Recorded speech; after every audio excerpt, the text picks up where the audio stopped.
By the way, I think some people are going to be a little confused because yesterday I filmed a bunch of stuff that I'm going to be releasing, and then today I got a haircut. So this video is going to come out first. Crap, and then a bunch of videos where my hair magically grew back. So anyway, we just got out of Solo. Yes, another Star Wars story. Star Wars Solo, a Star Wars Solo story starring Han Solo. Welcome back to Disney Star Wars, where the side stories are actually more compelling than the main entries in the series. Yeah, that is an understatement. You know, because we went to see Last Jedi, and we liked it at first. And you know what? I will contest that it's not a horrible movie still. But the more you think about it, yeah, the longer you sit on it, the more baffling the decisions that were made are. I like to think of it as the anti-Prometheus, where Prometheus I didn't like it at first, but with more viewings it kind of grew on me. Yeah, this is the exact opposite. I'm like, oh, this is actually pretty good. And I'm like, oh my god, no, I'm an idiot. Yeah. I think a lot of people are starting to come to that realization. And, then I'm an idiot, just read the comments. Anyway, what I meant was, I think a lot of people come into the realization that that movie was not as good as we had initially thought. Yeah. And I think because of that, a lot of people were losing confidence in this movie, in Solo. Yeah. I mean, my boss was telling me that he just was going to skip it. He's just like, nope, don't even want to watch it. Yeah, well, I think he should. Yeah, but, I think he missed out. Yeah, and also the fact that they were releasing this movie in June, which is a very strange decision. Yeah, instead of on May the 4th, they had a perfect opportunity. True. Have they ever released a Star Wars on May the 4th? No. Why? It's May the 4th. That is Star Wars Day. No, they always the main entries always come out in December. Yeah. So, I mean, I think like the original ones came out like over the summer or something. I don't remember exactly. Well, the originals by that point, there wasn't really an established universe yet. So true. And it wasn't an established brand. At the very least, the Disney run has come out, over the holiday season, and a lot of people were kind of concerned about the June release, but you know what? It is the summer season, or actually it's May, so it's close enough. It's not June yet, but a lot of people It's technically summer. Yeah, according to some universities. But it is. It's summertime, so a summer blockbuster. Yeah. And that is what this movie felt like. It felt like a summer blockbuster. Yeah, it definitely was. It had all the trappings of one. But I guess I might as well, and we're not doing separate videos for spoilers, are we? No. So spoiler warnings as usual. Well, some things we shouldn't spoil. That reveal at the end, I think we need to keep that a secret. Yeah, that was totally out of left field. Yes, it was, and I am genuinely curious to see either where that goes or how that connects to other Star Wars entries. Yeah. But I have to say the biggest failing with this movie is the fact that, except for that big surprise that we're not going to spoil, I mean, at this point, Han Solo's been so fleshed out that there's really no surprises as far as his character's concerned, so there's really nowhere you can go when half the film is really a foregone conclusion. The only real reason I think that they did this movie is because, and I think Red Letter Media pointed this out when they did their massive Star Wars reviews of the prequels. Mm-hmm. Han Solo was mostly unscathed outside of the original trilogy. True. We never really saw him, ever. He was probably in a lot of expanded universe stuff, but... Yeah, but they never threw him in the prequels or anything like that. We didn't see him until The Force Awakens. Yeah. And he's never really had, focus since the original trilogy, so I suppose it would make sense that they want to, maybe do a movie about him. And I guess, that does make sense. Yeah. I mean, because essentially, I am going to spoil this, most of the movie is essentially the Kessel Run.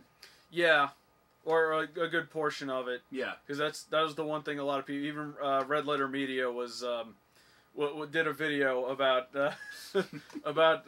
theories for the Solo movie and how the Kessel Run is going to go. Yeah. And they came up with some pretty interesting theories. And there was one that Rich Evans said that I thought they were actually going to do for a second in this movie. Yeah. And I was like, oh my god, I can't wait to see their video. And then they didn't do it, unfortunately. But do you want to know what it was? Yes. Okay, so they were talking about how he did it in 12 parsecs. Parsecs is a measure of time, not distance. So Rich Evans theorized that in order to shorten time, they were gonna go through a black hole and use that to sort of slow down time and then arrive there in less time. Right, so they would have pulled a reverse gunbuster. Yeah, Gotcha. and then there was that one scene where they were flying and they found the gravity well. Yeah. And I thought I was like, oh my god, he was right, but alas, no, he was almost right. He was almost right, but all right, that's but yeah, we're talking about Red Letter Media now. Yeah. But so getting back to the beginning of this one, it starts with Solo on Corellia. Yeah. Where he grew up. No title crawl this time, but they just expanded on the long time ago in a galaxy far, far away thing, which I thought was I like that. It didn't suddenly start like Rogue One did. Yeah. It scares the hell out of people. Yes. Who thought you could jump scare someone with a planet? Oh, never mind. Bajora's Mask. Anyway. So him and his girlfriend Kira, who I wonder if that name is a reference to Dark Crystal. Maybe, but then they've been talking about bringing that back for a while, and they have comics. Then he'd be Jen Solo and not.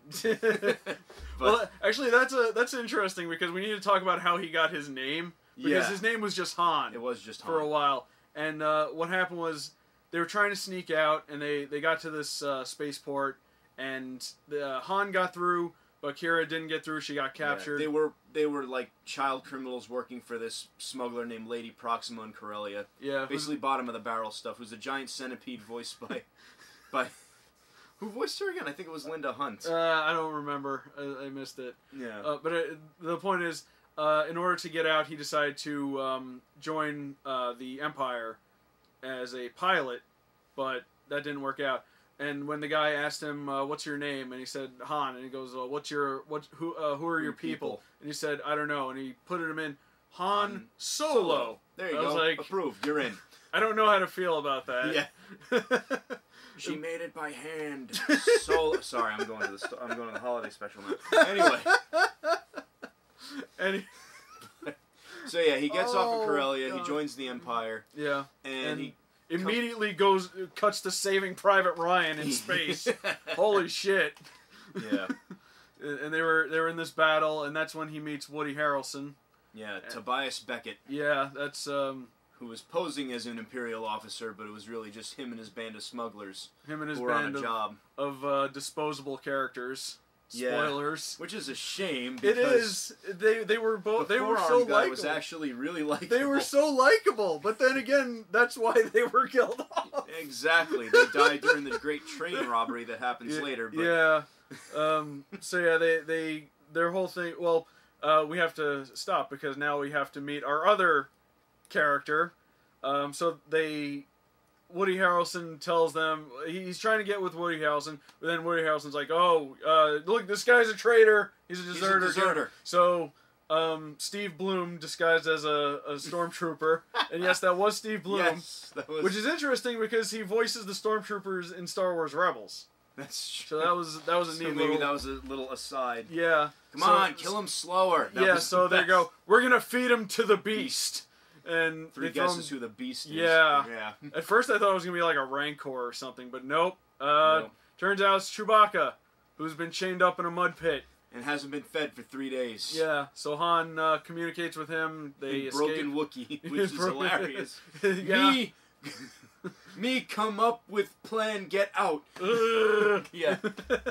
So they get out, they catch up with Beckett, they bring him on the ship.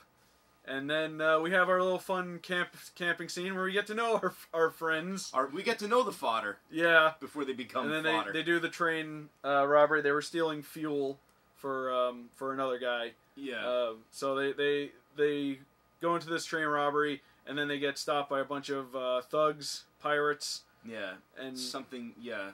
They had these dudes in masks who we will meet again later. Yes. So I keep thinking they're called Raven's Nest, but I know that's wrong. That's the name of the mercenary group from Armored Core, but there's something Nest. I just can't remember. My short-term memory's terrible. Yeah. So then he goes to so they have to drop the load and it explodes. Which Sorry. What? Never mind. Just keep going. Grow up, God. Anyway, so now Woody Harrelson has to go to Vision and tell him. Yeah, Paul Bettany, who plays Voss, one of the villains in this movie. It's really weird seeing Paul Bettany as a villain, but he manages to play it off. He's a good villain. He's an effective villain. Very good villain. He's like that kind of villain where he's like nice, but he's not really nice. Yeah, the trope is faux affably evil. Yeah, he's like, oh, you suffered great loss. I'm so sorry. Now, don't fuck with me or I'll cut you. Now, where's my shipment? Yeah, exactly. Yeah, that kind of guy. The facade easily drops. So he's at this party where there's like a fish man and a fishbowl singing and a human speak and spell. Yeah, and they're a duet apparently. Yeah, man, that fish guy has a really good baritone. Yeah, exactly, he does. For someone who probably doesn't have big vocal cords. For a cuttlefish, he sounds almost like Barry White. So then at the party, that's when Han meets Kira, who's now working for him. Yes. So as an indentured servant. Pretty much. Sort of. So they convince them to let them. Targaryen's fallen quite far, but anyway. Yeah.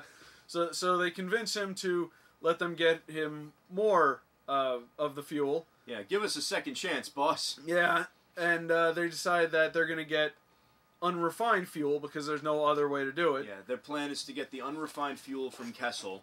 Yeah. And get it all the way to this other remote planet before it explodes. Yeah, to get it refined. Yeah, because it's kept under like massive cooldown, and if it's out of refrigeration for a long enough time, it'll just boosh combust. Yeah, which is funny because that is the Kessel Run. Yes. And what's weird is that in the original movies they kind of made it sound like the Kessel Run was like a big deal. Yeah. And in this movie, yeah, it was just they were just traveling. That's it. Yeah. They was boasting about it like people were supposed to know what it is. Yeah. Anyway, so they said, well, we need a ship. So then they go to the Not Cantina on that planet. Yeah. And they meet Lando. Yep. Donald Glover is Lando, who is spot on. Yes. Absolutely spot on as Lando, like perfect. So they get into they play cards. Han cheats, and then no, Lando cheated. Lando cheated. Sorry, because they were playing for the ship, and then he had the extra card in his sleeve. Lando cheated, but then he agrees to help because he knows Beckett. And then we meet his companion, L3. L3. Who, by the way, I pointed out is the full name of that droid is L337. Yeah. Leet. They named the droid Leet. Yeah, you know what? That's fine and all, but K2SO is still best droid. I'm sorry. Yes, he is. He really is. Yes. Yeah. No sorry, Phoebe, but you can't beat Alan Tudyk. Sorry. She was great, though. I liked her. She was great. She was very... But again, disposable. Yeah. At least K2SO lasted all the way through the movie. At least he went down swinging. He did go down swinging. Yeah. So they come up with this plan. They get on the Millennium Falcon, which is owned by Lando at this point. Mm-hmm. They go to the mine. They cause chaos and they shoot people. Yeah, they free. L3 incites a droid rebellion, yes. which in turn incites a slave rebellion, and then all the rebellions come together in a giant cluster. It's just chaos. It's just absolute chaos. It's the most meta Star Wars. There's rebellions on top of rebellions in this one. It's crazy. I know. So that's when she unfortunately gets gunned down. Yes. And it was a very dramatic scene. Like Lando was trying to fix her too. And yeah, well, she was saying that Lando supposedly had feelings for her, and you could see through Lando that he did. maybe not those kinds of feelings. Yeah. But you could tell he was distraught when she finally powered down. Obviously, I mean that was his co-pilot. Yeah. So she gets gunned down. They get the fuel. That's when they have to do the Kessel Run, and they have to go through this maelstrom, this ion storm. Just gigantic. That has this one route through it that was marked, I guess, by somebody. Yeah. But then a Star Destroyer shows up, so they have to go off the path. Because of all the rebellions, there's an Imperial blockade inside the wormhole, so they end up going through the storm. And what I find funny is that they sent TIE fighters after them into the maelstrom. Like, what kind of dumbass, hot-dogging flyboys try to go after them in that? You'd think you'd be like, nope, we're stormtroopers, we're disposable, we ain't going in there. Well, they're not clones, so they're probably one or two guys looking to prove themselves. And that didn't work out. No, it didn't. So now here's the part where things start getting a little bit dire, and they have to get to the planet before the stuff explodes. So they find this gravity well, and they're getting sucked into the gravity well. And this is where I thought that was going to happen. The Rich Evans plot. Yeah, the Rich Evans plot. I can't wait to see their video to see, like, I was almost right. So then they decide to take a tiny bit of the fuel and they put it into the engine, and then it combusts, and then they just go and gets them out of there, and they make it to the planet in time, and things get the stuff gets refined. The Falcon is in really bad shape. That was my favorite part of the movie. Yes. Right there. When Han goes up to Lando and he's just puts his arm around him. Lando's just like, I hate you. I hope I never see you again. I'm going to go on my ship, in my quarters, and wait for my cut. It's like, wait, you mean never? It was so funny. Yeah. So then they're getting the stuff refined, and then the pirates from before show up. Yeah, what's it's called? Nest. Yeah. The Nest. And it turns out they're not really pirates. Of course. They're a small section of the rebellion. Yes. Or at least which leads to our first cameo. Yeah. Warwick Davis. Yes. Can't have Star Wars without Warwick Davis. Well, you can, but well, it's nice to have him. It is nice to have him, and he's not playing an Ewok for once. I know, he's a human. He's like a regular guy. Yeah. And he actually gets a line. Yes. Especially, it's funny he was just a regular guy, considering that there were like aliens among them. There you go. It's all loaded. Yeah. So that's his line. So it turns out they want the fuel for the rebellion and to help people, and then Han comes up with a double cross because they want to try and stop the Vision, and then they want to get. I'm just gonna call him Vision. Yeah. Voss. Voss. Okay, Voss. It's both are V, so I should remember that. So he shows up in his I keep forgetting that's like his ship. It's like a tower.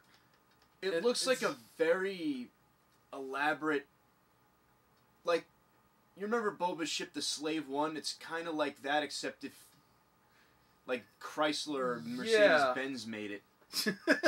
Like, it's the high-end luxury version. Yeah, but it's so vertical. Yeah.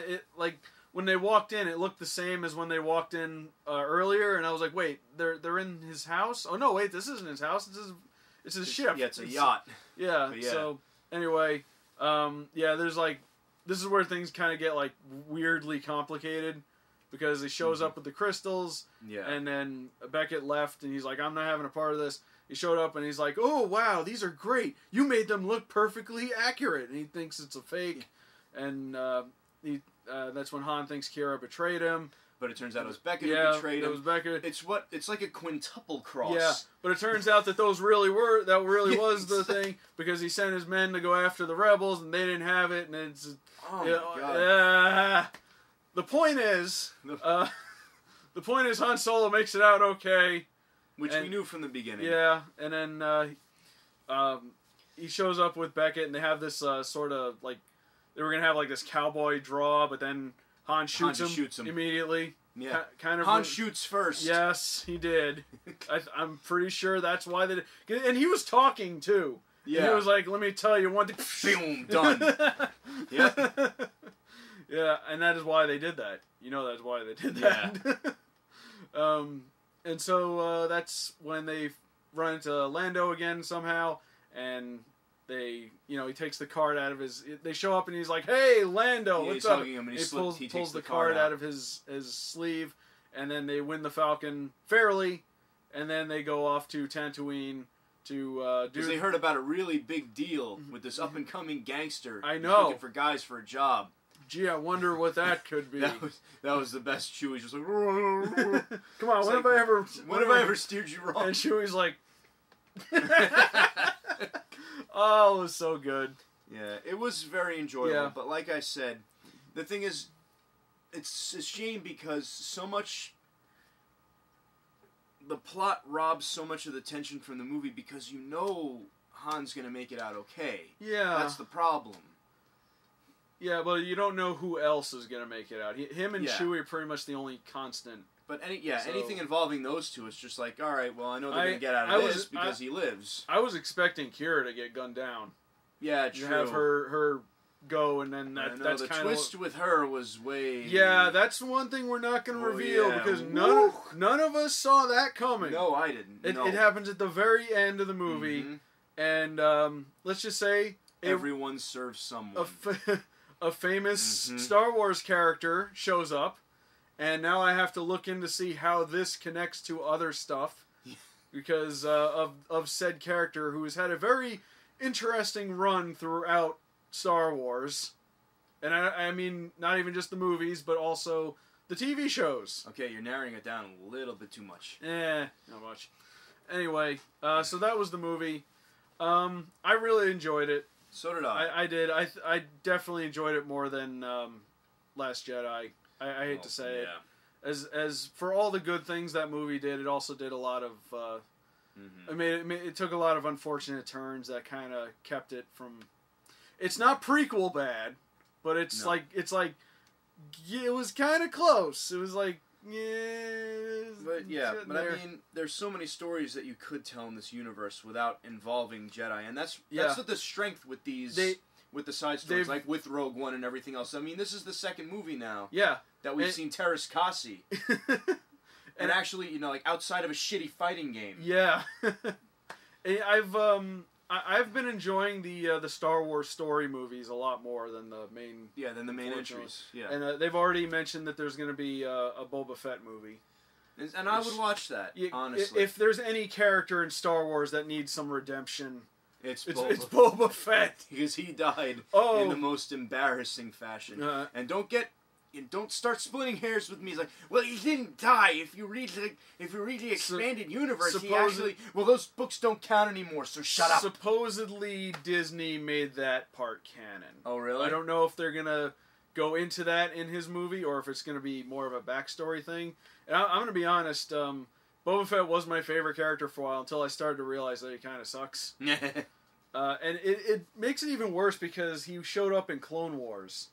Yeah. And his first appearance was really good. He showed up and he disguised himself as one of the clone children, and he was trying to get at Mace Windu. He was trying to take revenge on Mace Windu for killing his dad. And his first episode was really, really good. And there was this one scene where, like, he knocks out one of the clones, and the clone doesn't know who he is. And he's like, "What are you doing? We're brothers!" And he's like, "I'm not like you," and he kills him. Whoa! It was that was one of my favorite episodes of Clone Wars. Wow. Unfortunately, the next episode we see him in, he kind of goes out like a little bitch again.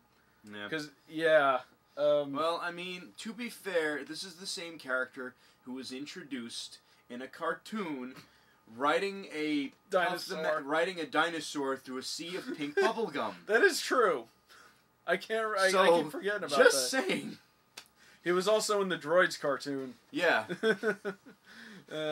So, alright, well, we'll see what they do with the Boba Fett movie.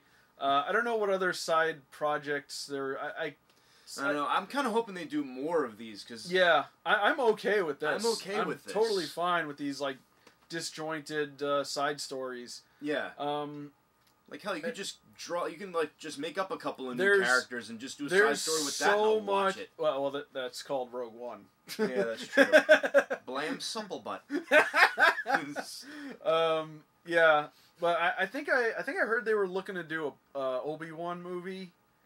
No, stay away from the Jedi for just a little bit. Yeah. I'm sick of lightsabers. I'm going to once again reiterate the thing that I've been saying in all of these videos. Shadows of the Empire, please. Yes. Please. Give us Rendar, for fuck's sake. Please give us Shadows of the Empire. Come on. That if anything in the expanded universe deserved a movie, yes, it's Shadows of the Empire. I've really been meaning to read the comics for that. I gotta track those down. Yeah. But I do remember loving the game and a lot of the other stuff that came along with it. But yeah, Shadows. They need to do Shadows of the Empire. Definitely. It'll be tricky because you need a couple of you'd need Chewie, Luke, and Leia for it. That would be hard. Yeah, it'd be hard, but not impossible. I've said before, Leia, the disguise she was wearing at the beginning of Return of the Jedi. Yeah. That's the storyline where she got that from. So you can just have someone in a suit and then do a voiceover. Chewie is easy. Luke, maybe have him. They'd have to go heavy CG on that one. Yes, heavy CG or maybe I don't want to see a recast. Maybe just mention him. Maybe just rewrite it so he's like seen over a holocron or something. And, maybe it's gonna be hard, but yeah, the bulk of the story is really good, and I think they should definitely consider that. Yeah. There's so much untapped potential in that universe that they haven't drawn on. Yeah, They've just been sticking to Jedis for so many years. The reason being is because they made the expanded universe non-canon because there's so much of it. Yeah. There's novels and graphic novels and comics and video games and just so like piles and piles of stories. Yeah, but I mean, Disney have an entire well. I mean, I can understand their decision because they wanted to go their own direction with it, but at the same point, you have such a well of story. But that's what I'm saying. Except the Sun Crusher, that thing was lame. They didn't want to bother going through all of that because it would take an eternity. True. What I think they should do is maybe go back to it and just sort of skim through it. Yes. Like say, what's the story about? Let's see what works and what doesn't, and we'll pick through that and make movies out of that stuff. I see where you're going. Yeah, do stuff like that. Yeah. And it would work out nicely, and don't bury it all. There's some good stuff in there. Yeah. So yeah, that was. I think we kind of diverged a little bit, but we enjoyed Solo a lot. Yes. I think a lot of people who were Solo a foregone conclusion, but anyway, I think we. I think a lot of people who were having second thoughts about this will probably enjoy it. Yeah, it's a fun time. Yeah, it was. You know what it was? It was a heist movie. Yeah, for lack of a better. That's what made it so good. It was very engaging. It was like a great train robbery. Yeah, that actually had a train robbery. Yeah, it did. But we enjoyed it quite a bit. I hope more people will go see it. I don't think it's not going to flop. There's no way it's going to flop. Yeah. But if you've been having second thoughts, I would say definitely check it out. I think you'll enjoy it.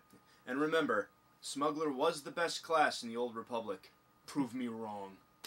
I can't. I've never played it. I gotta play more Star Wars. I'm sure someone in the comments will try. Actually, being a Sith Inquisitor was better. You are totally 100% wrong. Okay. Here's some links to things that people said that make you sound wrong. Yeah. Here are several articles from Wikipedia. I'm sorry. Anyway, yeah, Solo was good. Yes, I think we're done. Do you have anything else you want to say about it? I say if you're having second thoughts about seeing it, just go see it. Yeah, just go see it. It was good. All right, I'm out. Later. Yeah.